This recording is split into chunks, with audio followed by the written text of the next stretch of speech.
Call me Klingon Phoenix Wright while I yell objection. It's V'ger Please, a heinous trip at Warp 5. My name is Joseph. And I still don't belong here. I'm still an innocent man. I'm your co-host, Peter.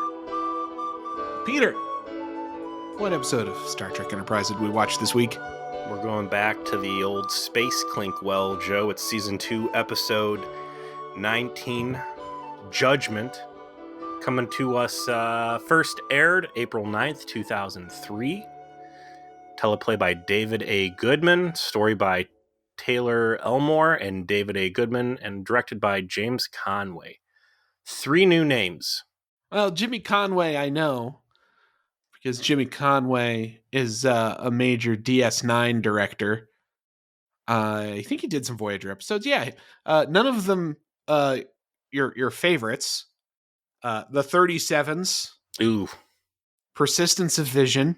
That's the one with or am I thinking Cold Fire? Which one? Persistence of Vision. That was a good one, wasn't it? Yeah, that was the one that started. That was the Demi-Q. The Demi-Q episode With the Bodice Ripper intro. Correct. Persistence of Vision was good. I like that one. Death Wish, which was the first Q episode, a Herald of Destruction. Yeah.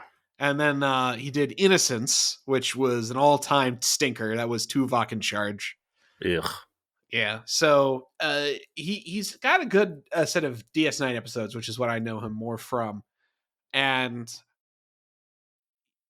I mentioned last week, I really like this episode. I still really like this episode. And I like it because I think that I just love the look into the Klingon history of this is an empire in the state of falling. You know, they're not fallen yet. We see like the further evolution of this into TNG and then into the final consequences in DS9.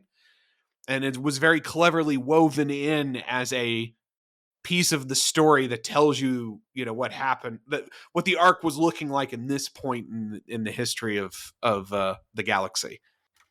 Joe, what have I always said about Klingon episodes? You don't like them. I don't like them at all.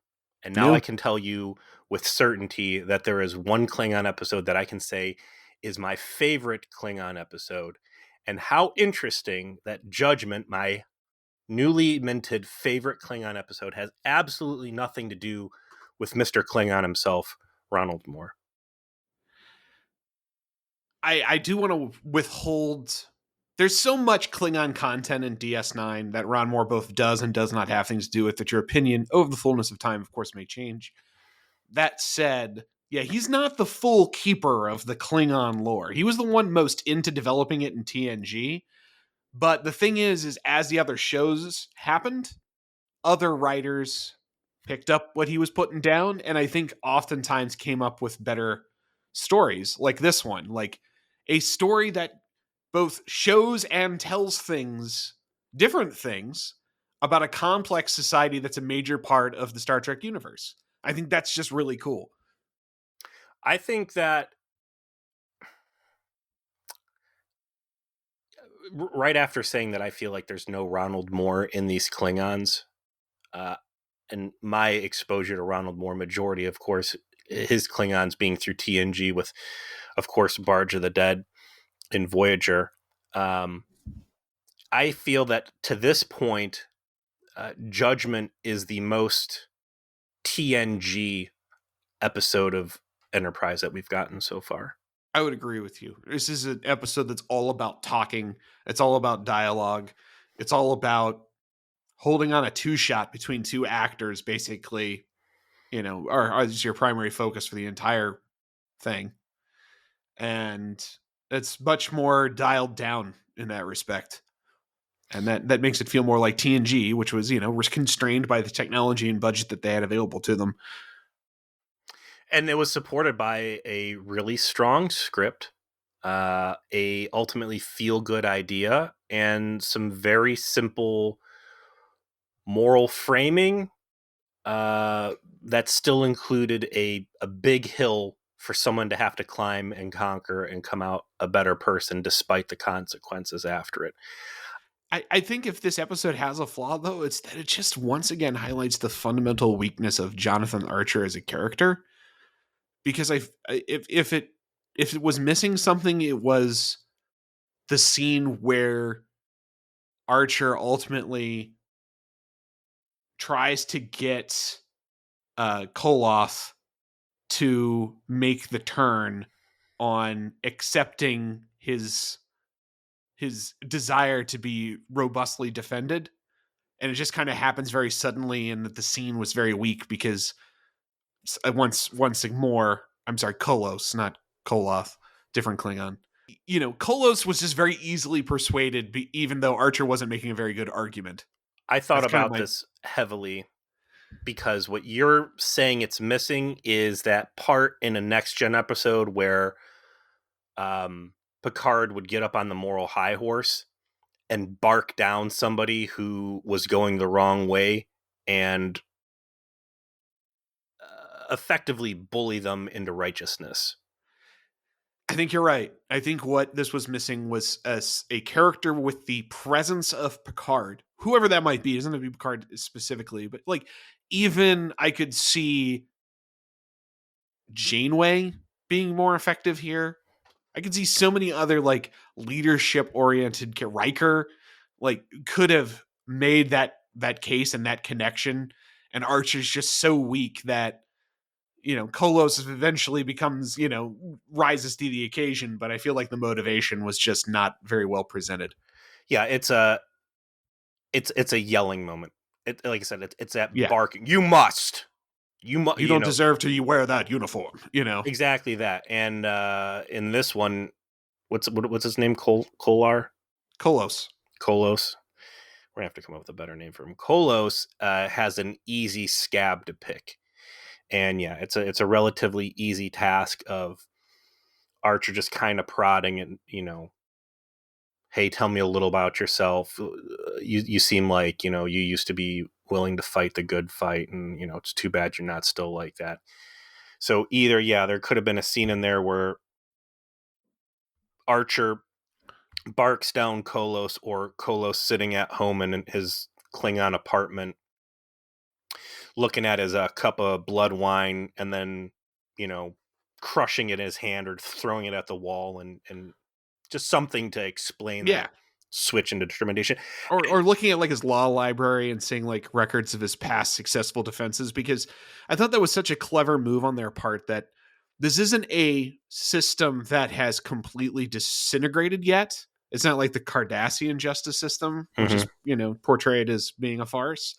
This is a system that did work, and it worked within living memory of this character. He says in dialogue, like 2/3 of the way through the episodes, like, how many cases have you won? He said like 200. So like he used to be hot shit. He used to be able to stand there and actually get his clients, not guilty verdicts. So the fall of Klingon society, the decline of it, has occurred in his time, and he has witnessed it.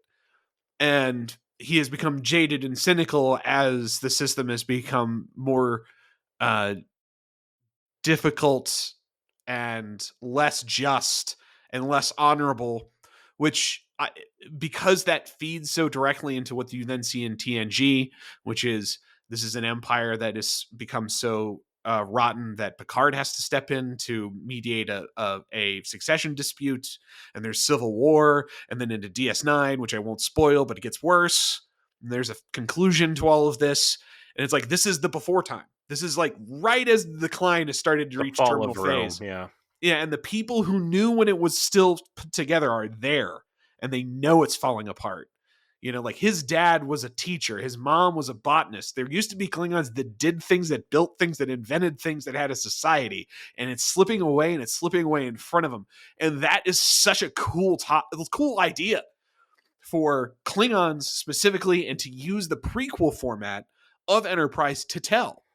Well, not just the Klingons specifically. It's the fact that you have a well-established race. You know what the Klingons are about from original series forward, and especially the TNG stuff. So yeah, being able to tell this radically different story that, as you said, fits into the fabric of Klingon and show us something completely different. I think that's really what I'm latching on to here, is that you are seeing all of the things that are not Klingon and that's painting the picture of what the other part of Klingon is. So it's great, and I like this episode. I'm gonna go ahead and call this a great episode. We'll cut to the end here for a second, but that even the shortcomings of Archer as a character, him missing the bark down moment, I still didn't even really hang on to that, or it didn't even really bother me, and maybe that's just because I was just happy that Archer wasn't being a petulant bitch. Yeah, he was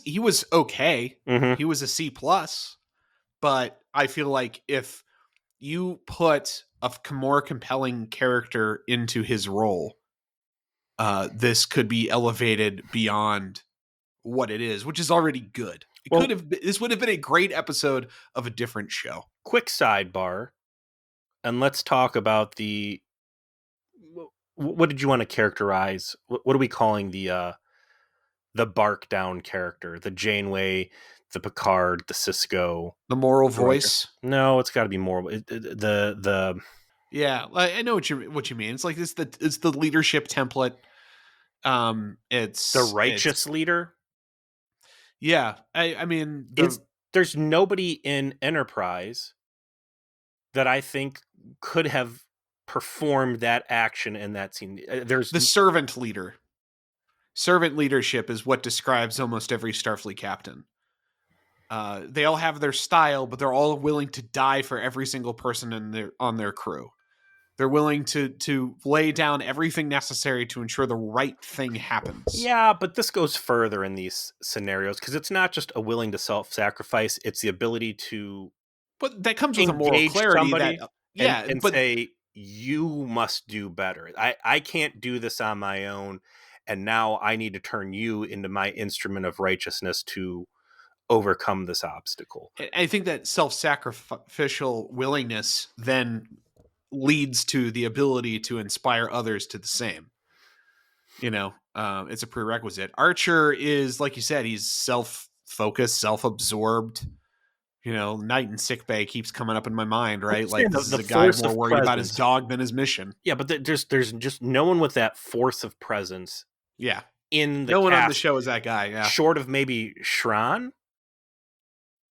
Yeah, Shran is probably the only character we've seen that probably possesses the ability to move someone.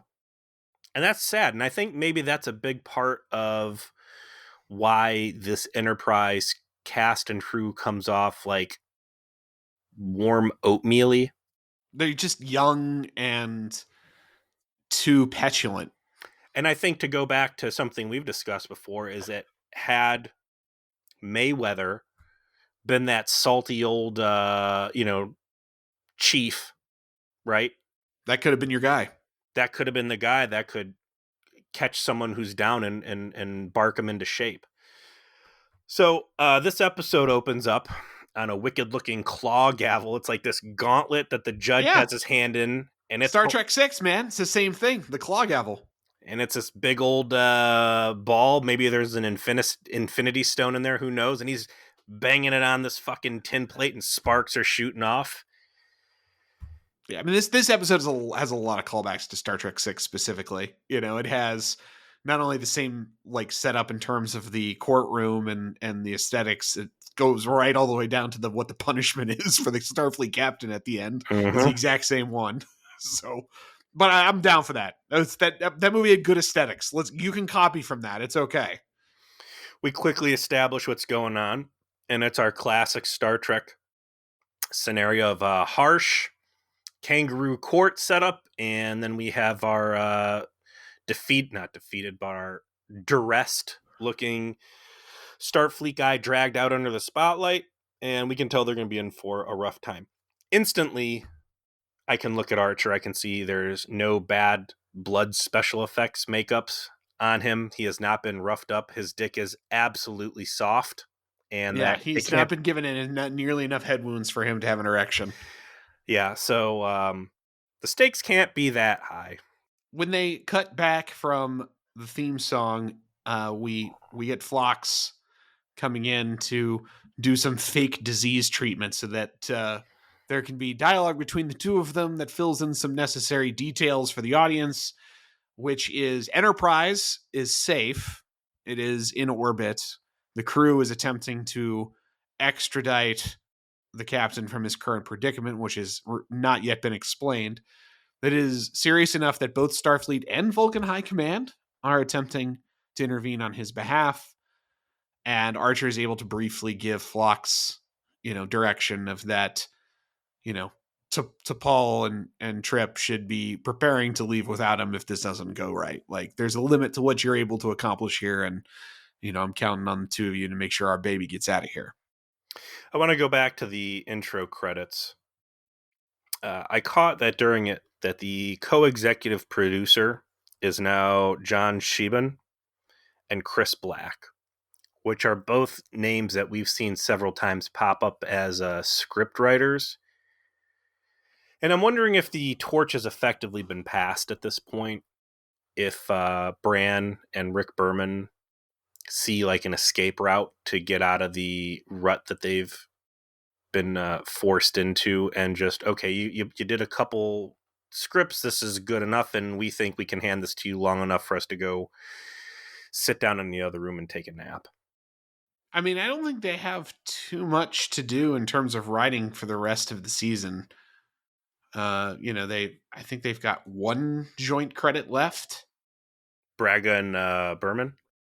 I take it back. I think they might have more than that, because I think they do write the finale as well. So they might have 2 episodes. It just seems interesting to me that both these guys popped up as script writers, and now all of a sudden they've got these co-executive I think you're onto producer something. credits. Like, that they know that this hasn't gone well under their control, and they've come to the conclusion that they've got to make some changes. So one of those changes will be that we're gonna get some fresh blood in here. Maybe they can make something of this concept that we haven't been able to connect with yet. Or maybe we get a scapegoat Patsy. Hollywood. Fire someone at the end of season 2. There you It's go. gonna be these guys. We'll see. I like that at this point I'm still not able to tell if we're going to be getting a cool trial episode or if this is going to turn into our God, what was the last one? Con Aramar? Was Con Aramar the last one? Well, no, the last episode we did was The Crossing, which was the possession episode. Okay, so that's almost... I thought you meant the last jail episode was Con Aramar. I mean, that's almost back-to-back jail episodes, so that's all that true. stuff we said Barely about... anything in between. Nothing of substance, anyways. So I'm like, okay, cool, this could go either way. I look forward to seeing what happens here. Why not both?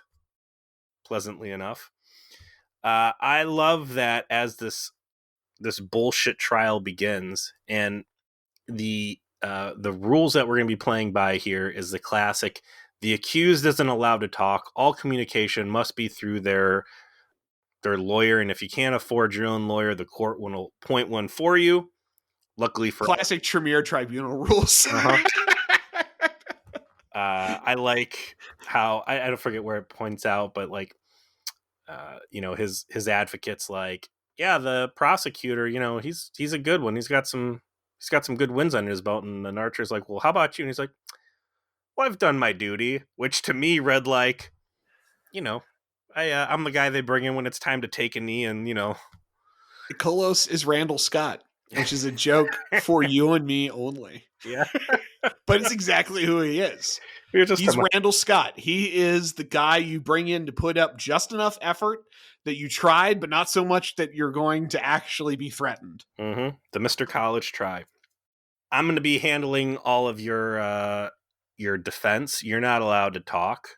And I think that the best way for us to get through this is we're just going to sit down and shut up. And also, I don't care what you think the truth is. I know what the truth is, and we're going to be going with my way. So it's a very ugly picture painted right off the jump. And as the court proceedings begin, the prosecutor calls out the first witness, essentially, and it's none other than former Captain Duras. It's just that those Duras's, they just keep turning up like bad pennies, past and future. And here we are, the origin of Duras being a watchword for shithead is this guy.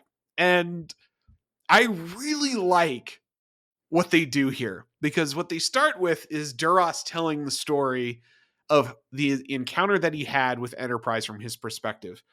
And it begins with him relating that he's been demoted, that he is now second weapons officer on some outpost out of the way. He's no longer a ship captain, and he tells the You know story why, of Joe? and why is that? Because Klingons don't take L's. No, they're very bad at taking L's. You might remember us discussing this heavily during that craptacular. God, what was that fucking stupid episode with the Marauders, Marauders, yes. where a pirate vessel full of Klingons were surrounded by and the dumbest booby trap ever, and told to stop misbehaving or else, and they all said, okay, well, we're gonna leave and not come back and just fucking murder rape everybody. This is what happens in the Klingons. You fuck up, you go from being a captain of a fucking warbird or whatever to being a porta-john cleaner on Hoth. He tells the story, and he's like, he was the captain of a badass D5 class battle cruiser, right? Like, he's not handing out tickles. This is a big deal.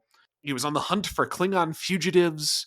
He encounters Enterprise, and it's like told from his perspective. So like Archer's being Battleship uncharacteristic. Enterprise. Yeah, battleship Enterprise. Death to the Empire. He's super aggressive, and what we see happens is that Duras is stupid, both in the past and the future. And while he didn't kill Worf's baby mama and get his ass absolutely wrecked as a consequence here, he does blunder into a classic human ingenuity setting the fart on fire move and gets his ship disabled. And that's like the third time that this episode, because that also happened in the fucking jailbreak episode last time, right? It did. And what the perfect part about this element here is he gets done with telling the story, and the prosecutor even bags on Duras and is like, "Man, you're lucky your first officer didn't fucking murder you on the spot for being incompetent. Get the fuck out of here!" Like, he's just openly disrespected after telling his story of how he like blundercatsed his way into getting owned by the humans, and they're like, "Oh, that's awful. You suck. You should be dead. Get the fuck out of here." And all of this disgrace is Archer's fault. Like, yes, the Klingon Empire is always kind of run as this analog to the Soviet Union, right? The Red Threat. And I think particularly in TOS, yeah. Well, I think there's some great fall of the USSR here, and the blaming people for bigger problems, and then using the sacrifices or the hardships those people have encountered as someone else's fault, and weaponizing that as like a guilt, almost. Like, there's some real clever stuff going on here. But back to Duras, I do want to say that not only is this guy able to continue the long tradition of being treacherous, needlessly violent, and untrustworthy, but also showing a great appreciation for cleavage and Klingon boobies. So A+ to his I don't know, weapons officer or whatever was going on his back there. Weapons officer is the finest Klingon chick we've seen in some time. Oh yeah. That was good. I did enjoy those flashbacks. The D5 that he's in charge of. Jump over to, what was the Voyager Klingon Baby Jesus episode? I know one you're talking about. The one where Neelix gets laid and destroys Tulak's speaking apartment. Of cleavage, the last time we saw a good-looking Klingon. One of the best hookup scene of all time. I mean, in fiction, period. Truth. Yes. Yeah. So the generational Klingon ship, that was a D5 too, wasn't it? Good question. Because that would mean that ship. Don't think so. Look it up. Let's put some time in on this, because that would mean that ship was departing the Empire roughly this time span, I think. D5. What was that called? Does not have a voyage. So yeah, it's just a class used in Enterprise. But I mean, I was saying, just based on the way it looks, it's a chonker. This thing is a monster. Like, it's even commented on in the dialogue of like, yeah, Enterprise has no shot against this thing. It's not coming to fucking play hopscotch. It's coming to fuck you up. But that is not the style of ship that was encountered in the Delta Quadrant. Real quick, I want to say I'm trying to figure out what episode of Voyager that was. I googled Voyager Tom's baby special because, like, it's like, hey, our baby is special. It's just Threshold, lizard babies, all this other stuff, and I'm like, his poor daughter has to live in the fucking shadow of these goddamn trans warp mutant lizard kids. She is the fourth child of Tom Paris. Wow, yeah. She's got some real interesting step siblings there. Or no. I think it's called Prophecy. Prophecy is the name of that episode. And it's a D7. It's a D7, not a D5. It was shortly after this. But, that's interesting because it ties into the bigger conversation here, which is the Empire is straying from the old ways. There are changes. There is a growing discontent held by some about the way things are going and a desire to change things. The advocate here is going to do things his way. That group of pilgrims, or whatever we want to call them, they'll ultimately go out their own way. Did they put a time on when they said they departed? Whatever. It all feeds into the story. No, you're absolutely right. Like the timing, maybe they left later, maybe they left in this era. Who knows? But the idea here that the episode is planting, and that Prophecy also did, was there were Klingons who were discontented with the state of the falling of Klingon society.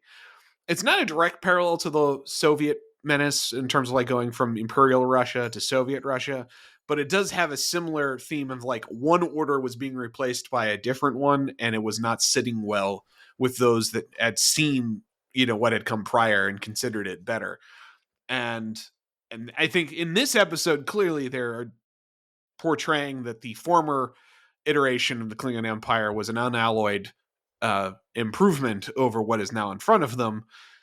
But in any case, it adds to the tapestry of like the Klingons aren't what they used to be.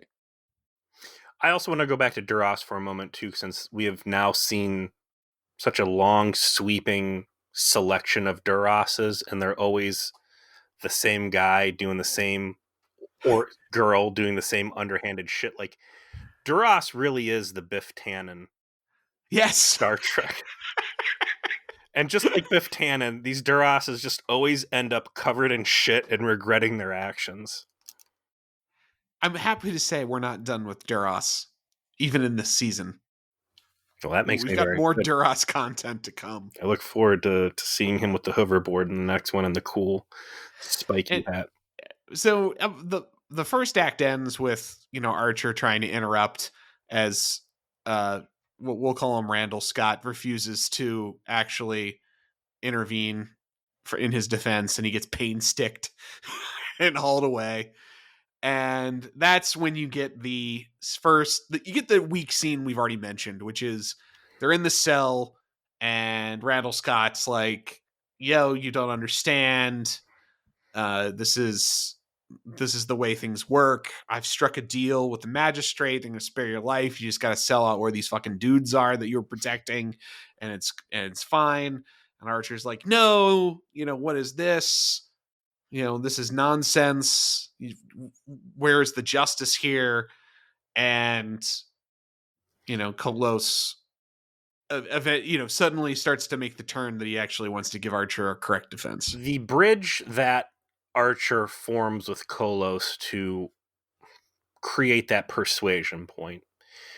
And I guess this is my objection, or this is my my problem with the episode is Archer doesn't like go after Kolos and be like, you must be the great man you used to be. You must fight injustice. You must cling to your morals. You don't deserve to wear that Picard moment.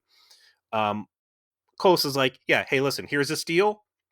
I can have you not go to the fucking gallows or however we execute people, the fucking chopping block. But like you said, where some fucking these war criminals, as we're branding them, really they're political refugees, You got to tell us. Also, big side note, and I kind of like it. You never really explains how Archer somehow ended up in Klingon custody. Yeah, it wasn't important to the story, so they didn't And that's bother to explain it. the best example of this ever. Is like there's this huge plot hole that how the fuck did this happen? And it's like it doesn't matter because this is the fucking story we're telling, and it's such a good story it justifies like completely skipping that because there's cool shit we're gonna do on Planet Hoth here in a couple minutes. You know, I to me actually the fact that they spent a little too much time on Enterprise, like I think the episode would have been improved if you just never saw what the Enterprise crew was doing to try and solve the problem. I agree, And but eventually they got to have. they eventually come at the end and be like, yeah, we solved the problem off camera. What we were doing wasn't really the story here. It was what you were doing, and we just stayed focused on that. Like the cutaways they did up there were actually distracting. I actually never thought I would say that the weak part of a Klingon episode for me was the Starfleet parts, and that's exactly what you're talking about. Um, so hey, you can save your own ass, and maybe this Kolos guy should have already had a prejudiced opinion of the humans because he didn't know any better or whatever, and he becomes jaded, and just tell us where the fucking rebels are. We can save your ass. Don't make this hard on me. And Archer does say, I'm not trading my life for those other people. Well, you don't know. Well, I do know that they don't deserve this, and that's the ethical strong point on Archer. That's that Yeah. self-sacrifice, and that I'm not selling these dudes out. And if I have to die, then I stand by that. And I think that's really the strong point of attachment Kola should have had. Said, "Wait, hold on, motherfucker, you've got honor. Let me reel Yeah, you like in." maybe that should have maybe it really was just that Cullis needed to, like, recognize the honor in Archer and like have it inspire him to be like, I need to be stop being complacent in this system and do my part to try and make it work, even if I know it's a futile attempt. Because that is how I fight. That is how I'm a warrior. I'm a Mhm. warrior in this arena. Like it's clear that's what they're going for.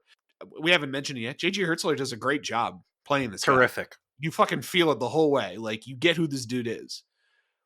It just was missing a little bit of that some connective tissue to really make it hum. Maybe it really didn't even need a better performance. It just needed a little bit more opportunity for Kolos to like come around and demonstrate his strength of character. Let me plot pen it. There it is. Kolos doesn't know anything about humans other than what he's heard, because obviously the Empire's not singing songs and praise about the fucking humies. Hey, roll over, tell us where these dudes are. No, I'm not. Some arguing there, and then maybe Archer says, listen, when I dealt with you guys before on this and that, and then he goes, what are you talking about? Certainly you didn't do these other things, which is cool callback back to Broken Bow, back to whatever the gas giant, sleeping dogs, right? Yeah. Kolos goes home, reads about it. Okay, this human, actually, hold on a second. This dude's embodying all the stuff we honor. He's doing us better than we are. Now here's the moment where I'm going to throw my glass at the wall and fucking, go back to the old Kolos. I'm going to go fucking raise some hell in the courtroom there. Important part to this scene, at the sacrifice of not creating that stronger connection is, as best I can tell, the Klingons are trying to feed Archer a targ dick with pubes. Definitely an unappetizing piece of targ from a part of a targ that could be his dick. That is straight up agree. targ dick, pubes and all. And that gets a lot of screen time. It's fucking gross. It even gets scanned with the tricorder later on. Yes, it's a source of protein. That's what we know. Both coming and going, literally. Ooh. So they start day 2 or round 2 of the court proceedings, and this time Kolos is going in full of piss and vinegar. And he's talking bylaws. He's talking charters. the peripheral code. Peripheral code. Yeah. He's bringing it all onto the table, and this is the neat part about it. Traits. Yeah, he's calling nature as a retest. He's doing it all, and it's right at that spot where this isn't a broken system yet. It's a system in decline, which means it is still responsive to Kolos coming in and saying, no, you owe me the opportunity for a defense. I know I haven't been taking it lately because we all know the score here and the deals are being made in the back room. I am telling you I'm not doing that today, and everyone's going to have to fucking eat their oatmeal and get over it because this is still how it's supposed to work. And the magistrate's like, yeah, prosecutor, shut up. He's allowed to do this. Like, if Judge he is wants to not put his happy fucking about this pants on either. today, we doing it. Let's go for it. And I like the judge and that he is not happy at what he's seeing, but the judge still has enough integrity and goes, well, he is right. The rules are the rules. And I am going to choose to enforce them. And we're all going to be unhappy about it. And Kolos gives Archer a chance to retell things. Again, going back to Living Witness, it's not the Battleship Enterprise, it's Starship Enterprise. Duras shot first. I tried to work it out. So Kolos is like, there's rules, there's regulations. We're going to follow them. This dude's owed our respect. I forget, does he lay Archer's accomplishments out at this point or after Archer tells the story? After. Yeah, that's at the end. So he goes, I'm gonna let this guy talk. I'm gonna give him the stage, and we're gonna roll the truth out. So again, it's that nice part of Living Witness where we've already seen the warped version of what happened through the non-creditable source, and now Archer's gonna get up there. No, we're not the Battleship Enterprise. We're the Starship Enterprise. We were out. We found some people that were calling for our help. We didn't know who they were. It was just a distress call. We went over there to go do some good deeds. We knew that Duras, we saw that there was a warbird or bird of prey, the D5 Battle cruiser was coming out. We were ready because we were afraid there might be some problems.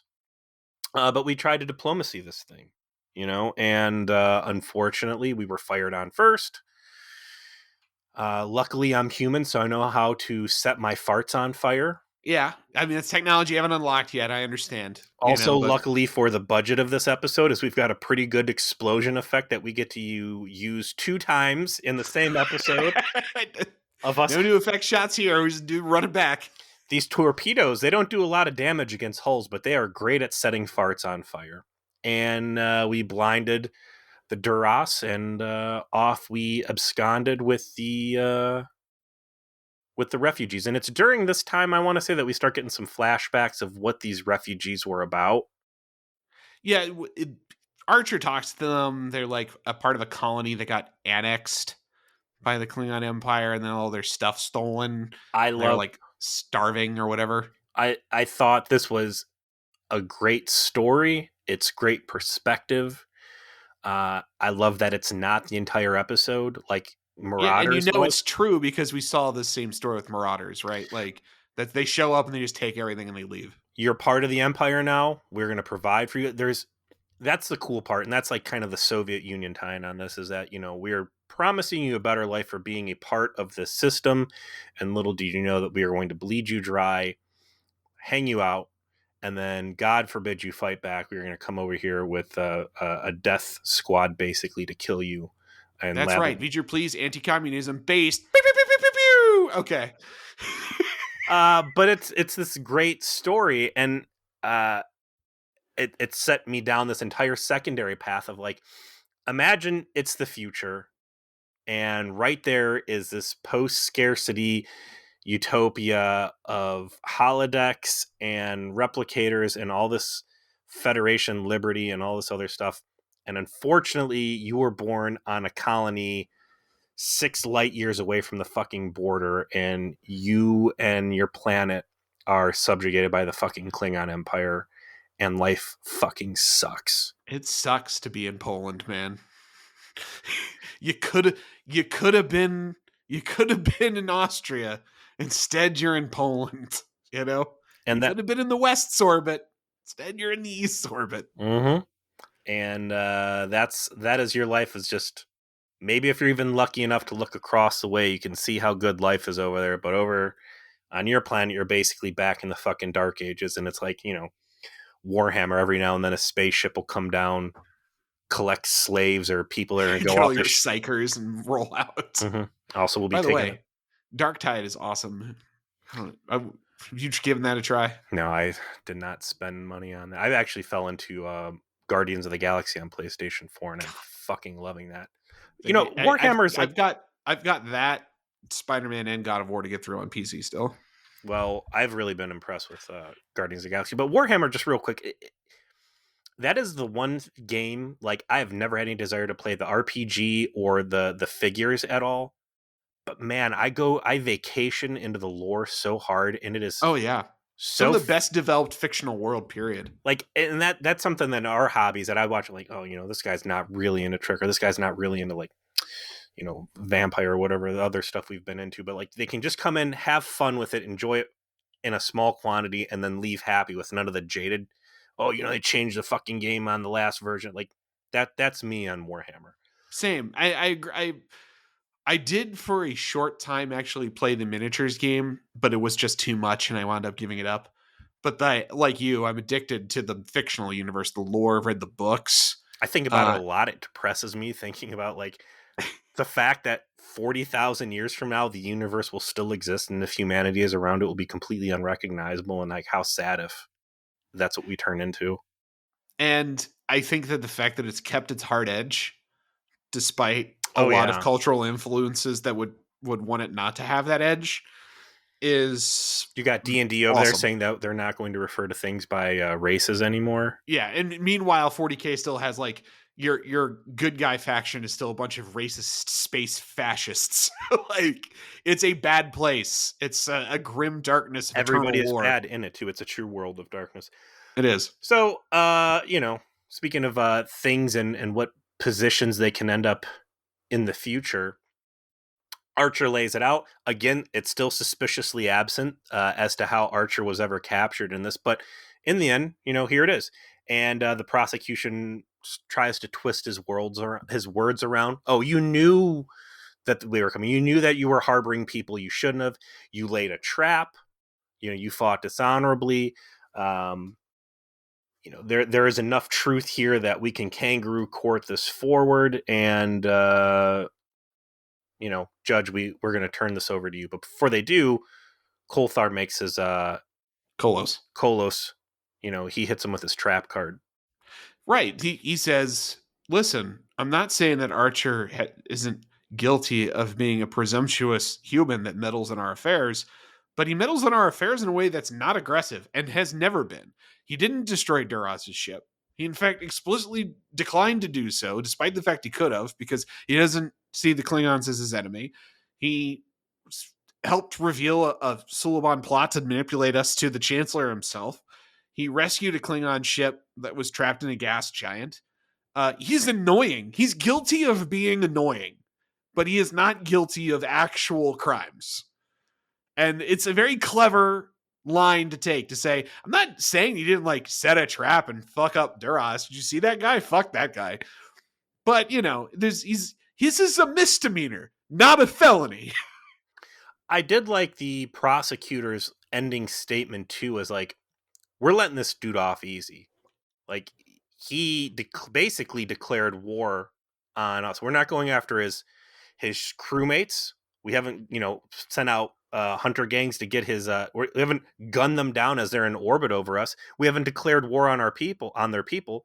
We should be sending fleets to Earth to go conquer it for interfering with this. So there's very high stakes in play here. And again, they Right. are answered by the fact that like Archer has, through his meddling, and it's the same deal with the Vulcans, right? This is exactly what the Vulcans accuse him of. Like, mind your own fucking business. We want you to mind our own business so we can continue doing what we've been doing, which is not good stuff, and not, you're forcing us to confront these shitty actions we're taking. And whereas ultimately the Vulcans are going to pull themselves out of this morality spiral, the Klingons will not. But for right here and now, judgment is levied by the judge, who goes, well, you put up a good fight, and we're not going to go with the worst possible thing. Unfortunately, prosecutor's right. So while we're not going to execute you, we are going to send you off to Hoth to mine spice or whatever the fuck's going on over there. Rura Penthe, the Yeah. exact same ice planet from Star Trek 6, and we know that because when we cut away to it, they're going to literally use the film footage from Star Trek 6 to show the ice planet. Before we get there, though, we do finally get a speech out of this episode, and it comes from Kolos when, at first the prosecutor objects, and then Kolos decides to object and lay down a whole, this isn't just, this isn't right, this is a death sentence, is same as just executing him. You've made the facsimile of honoring justice by giving him a lesser sentence, but we all know that this isn't just. Like, he shouldn't be punished like this for what he's done, and you know it, and I know it, and we all know it. And when you start speaking those kinds of truths, you wind up going to the Pokey himself, and he is visited by a, well, if you have such opinions, perhaps you should go to Repente for a year yourself. And that's after the judge has perhaps the longest, however, therefore, in light of, here's the bad news, but here's the good news, but it's bad news, but The it's Frogurt good is news, also cursed. but it's Yes. bad news, but it's good news. And then, yeah, ultimately the big fuck you, like, your ass is going there as well. And I was like, oh shit, this is really going in a direction I was not. And that's great too. It's not a predictable script. That's what I really liked about, one of the many things I really liked about this. Prior to the verdict, there's a nice heart to heart that Archer gets to have with this guy, where they share some blood wine. And since we didn't get to see it happen organically, Kolos, I'm sorry, Randall Yes. Scott catches him up, Randall says, oh, Scott, by yeah. the way, I'm actually a solid dude, and you've reignited my passion. Yeah, I was Klingon Perry Mason, BT Dubs. Like, I used to get guys off all the time. They roll out this Klingon caste system, and to my knowledge, this is the first time that they talk about it. It's not just the warrior class. The warrior class is what's poisoning the rest of us. There were scientists. There were, my mother, like you said, my mother was a biologist. My father was a professor. Like, we were a great empire. I remember all the stuff you talked about. I remember it being a great empire, and unfortunately, the warrior caste has become corrupted, and they've confused bullying and pillaging as honor. And basically, I don't know if he blames the hip hop or whatever, but like, the youth has been corrupted by this falsification of honor. You mentioned Rome before. It is a bit of a cold take to compare things to the fall of Rome, but there's a clear historic parallel there of this was a society with a very entrenched civic system that eventually got co-opted by a military that would essentially put leaders in place by force, and this led to the degradation of the civic society within the Roman Empire, and the crisis of leadership, and that would occur as a consequence. And it's part of that is the violence doers of our society have decided to go beyond their remit and force other parts of society to conform to what they want, to make them supreme and preeminent at all times. This has a downstream effect of the youth. Now that's all they want to do. So they're not thinking about that there's other roles within Klingon society that they need to uphold. And now here I am in my elder years, and I'm seeing the consequences of this, and I don't like it. Glorification of violence. Yeah, And to an extreme extent. right. So that is the moment where we kind of get the real insight to the moral rot that is plaguing uh, the Klingon civilization. And I thought that was a really excellent moment. I like the idea of this caste system. It was great to be able to see and to formalize what society, and they even make fun of in the episode, like, what you thought I was a warrior, you think we're all warriors? Like, no, man, like, if we're all just a bunch of fucking sword dudes, who's developing warp drive, who's farming the food. Like, there is a lot more to Klingon than Star Trek has shown you, and this is a great way to open your eyes to it. And this moment in particular, like, I don't want to bring it up too much because this is years into our future. Presuming we even do DS9, we likely will, and presuming we get to the end of DS9, where this is like tied into that in a way that's awesome. And we'll get to it at some point, but there's a moment with Worf where he has to reckon with the entirety of this history. And thinking about that and thinking about how they've tied this story into that, it's just, these are guys who actually understand the continuity that they've built, and they know how to add to it. They know how to add more depth and more story and tragedy and drama to it. That's just very cool. It is. Ultimately, like I said, there's the fake out that nope, despite a great argument and some really excellent courtroom action, there is still effectively a death sentence being handed down. Again, not only for Archer, but now Grandpa Klingon's going to get it too, and they're sending them all out to the salt mine. So we cut over to Hoth, and we've taken Planet Hell, and we've really Give it a zoomed in. nice, yeah, a little nice white sheen on it now. Mm-hmm. And there they are, covered in animal hides and Furs, furs. straight Star Six furs, just like if it was Kirk and McCoy mining away. They got their pickaxes, and they're, knocking snowflakes off the wall or whatever. Dilithium, right? Correct. There's even a great line in there one of the guards throws at him, like, we're mining, our ships run on our ships run on dilithium, not talk. You got time to lean, you got time to clean. And we see that Archer's got his 6 o'clock shadow now, so it's been some time. And right there he is alongside Grandpa Klingon, suffering alongside him. And the life expectancy was that it's going to be 6 months to a year before he's dead. And it's not a good time. But lo and behold, as they're sitting there commemorating on basically a job well done, and that they enjoy each other's company, there's a nice little scuffle there with some very generous guards who, despite the fact that Archer beats the shit out of one and hits him with his own pain stick, they don't just cut his dick off, put him in his mouth, and leave him to bleed. Some fucking Vietnam shit. They just slap him around a little bit and says, I see you do that again, and you're gonna be really sad now. Along comes a hooded figure, and oh, whoever could this be? Turns out it's Malcolm Reed, who has, as we have discovered, has found the more ancient way of the jailbreak, one we don't often see in these circumstances. How do you free someone? You just bribe everyone. It just bribes. Yeah. It turns out you're right, Kolos. The Klingon justice system isn't what it used to be. So we went ahead and just paid off a corrections officer and paid off a smuggler, and let's go, boss. Ride's waiting. We are just breaking you out of jail by buying you out of it.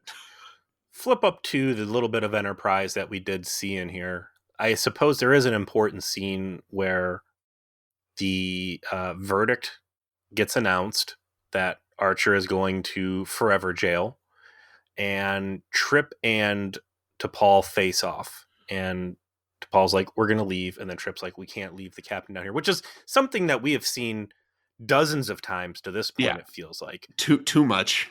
Clearly. And normally what happens is we are going to pull out a wild card, we're gonna abduct the captain back, and then we're gonna ride off into the sunset. And this is perhaps the first time where they've said, no, we can't shoot our way out. We are at the heart of fucking Klingon space. They can go warp 6. We can only go warp 5. And even then, like, the fucking lights shake out of their fixtures. They've got massive guns. Like, we cannot win this fight. This is a no-win. And this is the first time that we have seen basically T'Pol have to take a loss in a leadership capacity. But she does say, listen, I've got people I've worked with before, and there are other ways to deal with this corrupt government. And as you said, it's going to be fat bribes.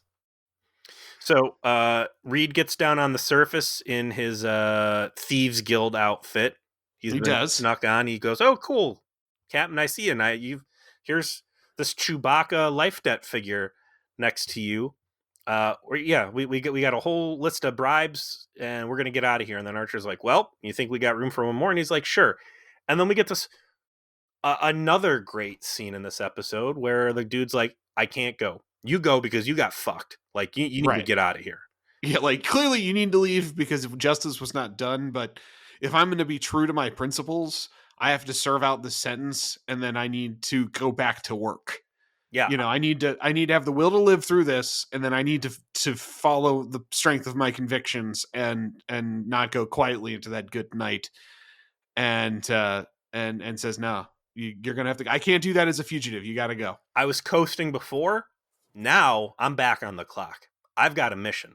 There's a holy war that needs to be fought for the soul of my people, and I cannot do that as a fugitive. So it sucks I'm here for a year, but I can serve it. I can get out. Like, I got a light at the end of the tunnel. You're going to fucking die here. And you better hope that fucking space God, what was his name? From Shawshank? The redhead. Hadley? No. The redhead guy from the last. Oh, Boggs? You better hope they're in a Klingon space, Boggs, here. You're really going to be in some trouble. Yeah. But I'm going to get out of this, and I've got a conviction now, and that's going to be what gets me. You know, he's like, oh, what'd you say, 6 months a year? It's like, that's 6 months to a year for people here for life that don't have anything to live for, and death is better. But I'm going to get through this, and once I'm out, it's going to be go time. And I thought that was so cool. I, again, not at all expecting this guy to say, I'm not going down with the ship, but like, I'm getting through this and I'm coming out harder. I'm going to get my fucking reps in. It's fucking Klingon of him. It's him as a warrior. You know, like they weave that story through it. He is a Klingon warrior. He's a Klingon warrior for what he has decided to excel at. And you can see through that, like, what Klingons used to be. Like, a Klingon scientist is someone who is willing to take that warrior ethos to a profession instead of to the battlefield.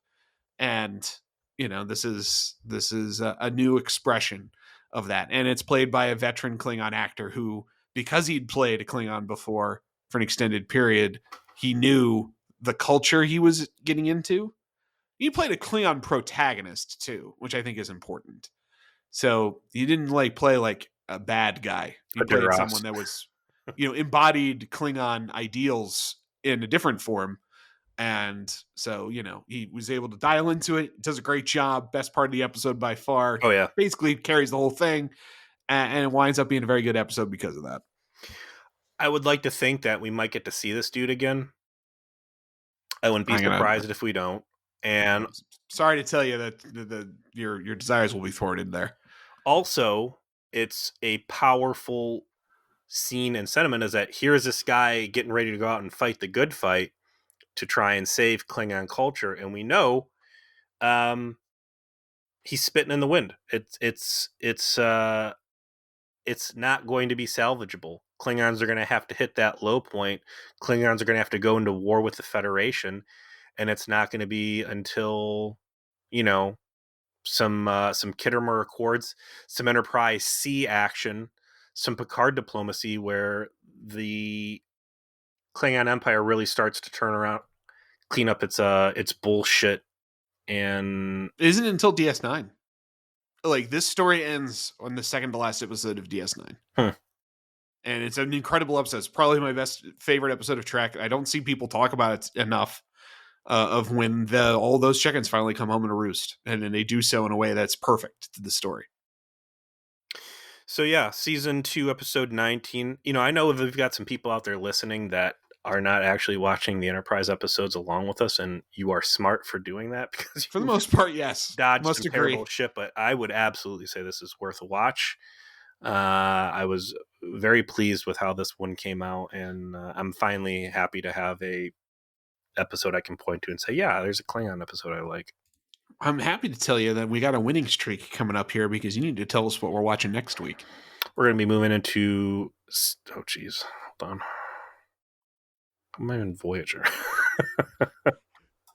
Where'd my memory go? D5 and D7 battlecruisers. That's exactly what it is. We're going to be moving into season 2, episode 20, Horizon.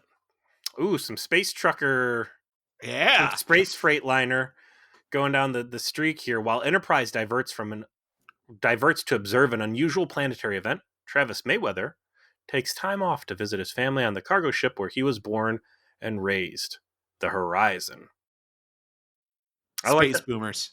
I like it. Good. Some more trucker justice. Hopefully, you wanted some more trucker justice. Well, the show's about to deliver. I have a feeling I'm going to like his dad a lot more than I like him. I'll say nothing else except that it'll be a good time, and we look forward to seeing everyone next week. Peace.